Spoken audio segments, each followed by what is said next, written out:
네, 목표는 다음과 같습니다. 인트로에서는 왜 저희 조가 알테온을 선택했는가에 대해 말씀을 드리고 산업 개요, 주요 사업, 그리고 투자 포인트, 밸류에이션 순서로 발표 진행하겠습니다. 먼저 인트로입니다. 2025년 상반기 미국 FDA 산하 CBER은 총 16개의 신약을 승인했는데 이는 전년 대비 약 24% 감소한 수치이자 최근 5년 내 최저 수준입니다. 업계는 신약 개발의 난이도 상승과 기존 약물의 적응증 확장 집중을 주요 원인으로 꼽고 있으며 여기에 더해 새로 임명된 CBER 국장이 규제 완화 기조에 비판적인 입장을 더한 것도 영향을 준 것으로 해석이 됩니다. 그래서 지금 그래프 보시면 신약 성공률이 이제 기술 이전 시장에서 한 44% 정도밖에 안 됐는데 그것을 뚫고 어떻게 보면 알테오젠이 이렇게 셀렉을 좀 받은 거기 때문에 저희가 알테오젠을 선택했다 이렇게 좀 말씀을 드리고 싶습니다.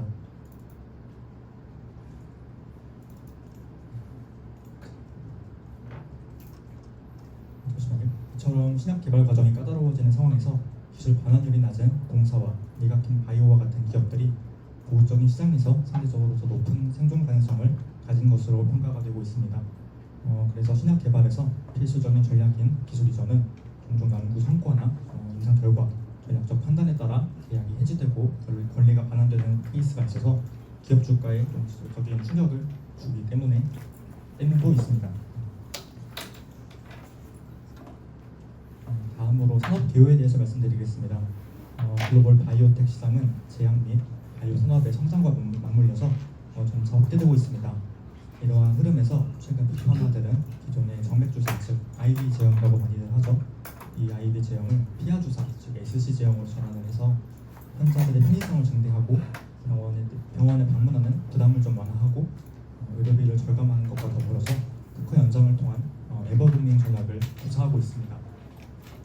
그래서 동사의 자료에 따르면 개발성 경화증 치료제, 즉 티사블이라고 부르는데요.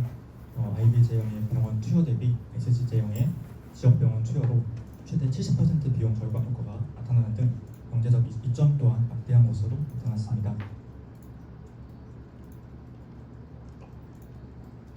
다음은 신약 개발 과정과 주가 양상에 대해서 설명을 드릴 건데요. 바이오 플랫폼 기술은 기존 의약품을 접목해서 새로운 제형이나 치료제를 개발할 수 있는 기반 기술입니다. 이는 특정 후보 물질에 한정되지 않고 다양한 질환과 약물에 반복적으로 적용이 가능하다는 점에서 높은 확장성을 가지는 기술입니다. 이로 인해 동사와 같은 플랫폼 기업은 단일 파이프라인 의존에서 벗어나 다수의 파이프라인을 창출할 수 있고요.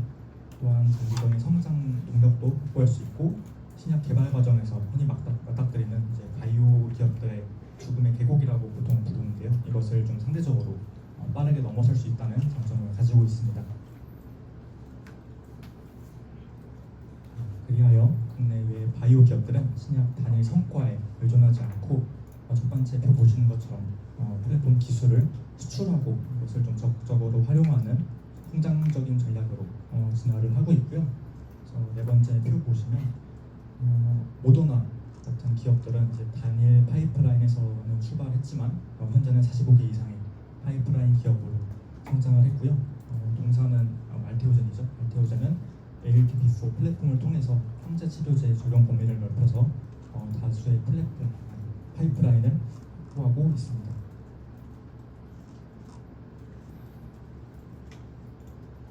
네, 이제 동사의 주요 사업 내용 즉 파이프라인에 대해서 설명을 드릴 건데요. 동사의 핵심 기술은 세 가지입니다. 히알루로니다제 단백질 공학 기술, 저희 동사에서는 하이브로자인 기술이라고 많이 부르고요. 단백질 결합을 통해서 약효 지속성을 강화하고 투여 횟수를 줄일 수 있는 엑스피라는 융합 기술, 이 두 번째가 있고요. 항체에 항암제를 결합해서 암세포만 특이적으로 공격을 하고 이를 통해 부작용을 좀 완화하는, 그래서 효능을 좀 극대화한 넥스마비라는 ADC 기술을 보유하고 있습니다. 또한 기술 수출 계약 비중이 높은 동사는 지금까지 이제 전임상 또는 임상용 시료들을 국내외 CMO 기업에 이제 위탁을 해왔습니다. 그런데 이제 최근에 2,500억 원 정도를 투입해서 2028년을 완공을 목표로 대규모 바이오 의약품 생산 기지를 공장을 건설 중에 있습니다. 이 공장은 ALTP4 기반에서 이제 SC 제형 또는 아일리아 바이오 시밀러, 아까 파이프라인 현황에서 보셨던 거고요. 이를 비롯한 바이오 벡터들을 이제 생산하면서 생산의 효율성과 주도성을 좀 확보하는 양상을 좀 보이고 있습니다. 그래서 나와 있는 주주 현황이나 실적 추이는 그냥 참고만 부탁드리겠습니다. 주요 사업 내용 계속 설명드리겠습니다. 동사는 ADC에서 이제 동사 아까 기술에서는 렉스밥이었죠. 그 분야에서도 ALT-B4를 접목해서 기존의 SC 제형 전환이 어려웠던 항체 약물 접목, 이게 ADC거든요. 여기까지 적용 영역을 좀 넓혀왔고요. 이를 통해 다이지 산교는 이제 일본 기업과 협력을 해서 블록버스터 항암제인 NO2의 SC 제형 임상 개발에 이제 착수했습니다. 그래서 이것이 성공 시 이제 세계 최초의 ADC 제형 전환 사례가 되는 것도 주목할 만한 부분입니다. 그럼 이제 아래 세 번째, 네 번째 표 보시면 동사의 하이브로자인 플랫폼은 이제 기존 플랫폼의 한계를 극복한 ALT-B4 기반의 기술인데요. 동사는 세 번째 표 보시는 것처럼 도메인 스와핑 등 단백질의 공학 기법을 통해서 약 300여 개의 변이차를 설계하고 평가했고요. 이를 통해 효소 활성, 열 안정성, 안전 면역원성, 그리고 높은 발현율까지 전부 다 확보한 세계 최적의 ALT-B4를 완성했습니다. 이제 투자 포인트를 말씀드리겠습니다. 동사는 머크와의 협력을 통해서 키트로다 SC 제형 관련 최대 1조 4천억 원 규모의 마일스톤을 순차적으로 수령하고 있고요. 이후에 매출의 약 8.6%에 해당하는 로열티를 받을 것으로 이제 알려져 있습니다. 머크가 2028년까지 키트로다 IV 제형의 절반 이상을 이제 SC 제형으로 대체할 계획인 만큼 동사는 연간 1조 원 이상의 안정적인 로열티 수익을 기대할 수 있습니다. 두 번째 표 보시면 ALT-B4 관련해서 이제 기술료 수익 자체도 2023년을 기점으로 해서 좀 크게 성장한 모습입니다. 세 번째, 네 번째 자료에 대해서 말씀드릴 건데요. 또한 동사와 미국 칼로자임은 전 세계에서 이제 주립돈인 IV 제형을 SC 제형으로 전환하는 인간 유래 제조합 히알루로니다제 기술을 보유한 기업인데요. 이제 최근에 이제 발생한 이슈가 최근 미국 특허청 USPTO라고 합니다. 여기에 산하의 특허 심판원이 있는데요. 할로자임의 MDASC 특허에 대해서 등록 후 특허 취소 심판, 여기 보면 PGR이라고 나와 있습니다. 그것을 이제 개시 전 11건 특허에서 86개 청구항을 현재 자진 포기한 상태고요. 이 청구항들에는 특허에 관련한 좀 핵심적인 내용이 담고 있어서 현재 특허 자체에는 큰 의미가 좀 없어진 상황입니다. 그래서 이제 이로 인해 10월에 예정된 머크의 키트로다 SC 제형 출시를 둘러싼 불확실성이 좀 많이 해소되었고요. 동사의 ALT-B4 기반에서 이제 기술 이전 계약 기대감 또한 높아졌다고 볼 수 있습니다. 이제 특히나 특허 소송이 장기간 진행되더라도 실질적인 그 기간은 짧고 판매 금지 가능성도 굉장히 낮은 편이라 동사와 머크는 좀 안정적으로 제품을 출시하고 시장 점유율 또한 확대를 가능할 것으로 보이고요. 이에 따라 이제 동사는 연내 신규 기술 이전 체결과 코스피 이전 상장 추진 여부가 좀 이제 주가의 상승 영향을 주지 않을까 이렇게 보고 있습니다. 이어서 매출 추정 진행하겠습니다. 파이프라인별로 저희는 추정을 했는데 일단 파이프라인을 다 설명을 드리면은 시간이 너무 오래 걸릴 것 같아서 머크양 매출 추정을 좀 자세하게 먼저 설명을 드리도록 하겠습니다.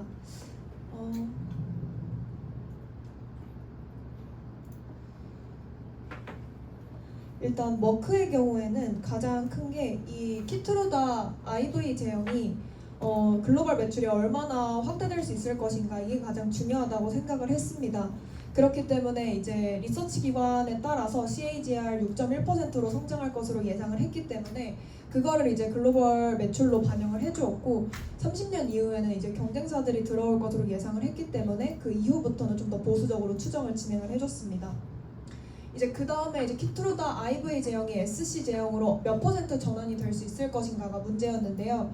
머크에서 이제 발표한 자료에 따르면은 2028년까지 SC 제형으로의 전환을 50%까지 목표로 한다는 발표가 있었습니다. 그래서 그 가이던스에 따라서 2028년까지 이제 점유율 50%에 맞춰서 진행을 해 주었고요. 또 이제 그 다음에 중요했던 게 로열티율이었습니다. 로열티율을 어떻게 추정할까 고민을 많이 해봤는데 일단 할로자임의 경우 이 발표된 자료에 따르면은 로열티율이 4%에서 10% 정도 사이라고 발표된 바가 있었습니다. 그래서 이제 알테오젠의 경쟁사가 할로자임밖에 없기 때문에 그럼 이 로열티를 기준으로 삼아서 알테오젠의 로열티를 추정을 해줘야겠다라고 생각을 하게 되었습니다.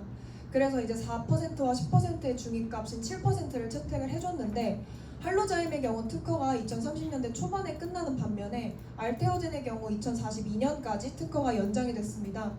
즉 10년 정도가 특허가 더 연장이 된다는 사실인데요. 이 10년에 대해서 어떤 프리미엄을 줄 수 있을까라고 생각을 해보았는데 그래서 다른 사례를 한번 찾아봤습니다. 그래서 카탈리스트 바이오 같은 경우에 이제 독점이 있는 경우에는 로열티율이 7%인 반해서 독점이 없는 경우에는 로열티율이 3.5%로 떨어지는 사례를 확인을 했습니다. 그래서 이 3.5% 떨어진 걸 가지고 이 프리미엄을 계산을 해봐야겠다라고 생각을 하게 되었고 그럼 이 10년을 3.5%를 분배를 어떻게 해줄까 생각을 하다가 현재 가치로 3.5%를 매출 단위를 100단위로 잡은 다음에 이 3.5%의 매출이 얼마나 발생할 수 있을지 16년 단위로 해서 그걸 현재 가치로 이제 할인을 한 다음에 프리미엄을 구해봤더니 1% 정도의 프리미엄이 나왔습니다. 그래서 로열티율을 8%로 총 잡게 되었고 그래서 글로벌 키트로다 매출에다가 SC 전환율을 곱한 다음에 여기에 로열티율을 곱하고 이제 승인 확률을 곱해서 이걸 모두 합해서 영업 가치를 산정을 했습니다. 그 다음에 이제 할인을 할 때 왁을 구했어야 되는데요. 이거는 이제 알테오젠 같은 경우에 자기 자본 비용이랑 타인 자본 비용을 이제 가중 평균을 했어야 됐는데 이제 대출이나 타인 자본이 거의 비중이 0에 가깝기 때문에 자기 자본 비용만 산출을 해서 얘를 왁으로 바로 적용을 해주었는데요. 자기 자본 비용 같은 경우에는 이제 무위험 수익률을 한국 10년 국채금리인 2.87%로 잡았고 베타는 알테오젠 5개년 베타로 잡아서 시장 위험까지 더해서 총 9.2%로 할인을 진행을 해주었습니다. 그래서 총 다른 매출 추정이 다음과 같고요. 이제 판매비와 관리비 추정인데요. 급여나 복리 후생비 같은 경우에는 이제 최근 8월에 바이오 임직원의 연봉 상승률이 2.6%가 상승했다는 걸 확인을 했고 복리 후생비 같은 경우에는 2.1% 상승한 걸 확인했습니다. 그래서 그걸 그대로 적용을 해주었고요. 다른 비용들 같은 경우에는 비중이 작아서 에버리지나 플랫 처리해 주었습니다. 그래서 이제 알테오젠 손익계산서는 다음과 같고요. 그래서 저희는 RMPV 방법으로 모든 파이프라인들을 계산을 한 다음에 합쳤더니 이제 3조 150억 원 정도의 시가총액이 나왔습니다. 때문에 이제 발행 주식수를 고려해서 목표 주가 56만 3,939원을 산출을 했고요. 현재 주가 대비 약 21%의 상승 여력을 확인하면서 투자 의견 버위를 제시하면서 마치도록 하겠습니다. 감사합니다.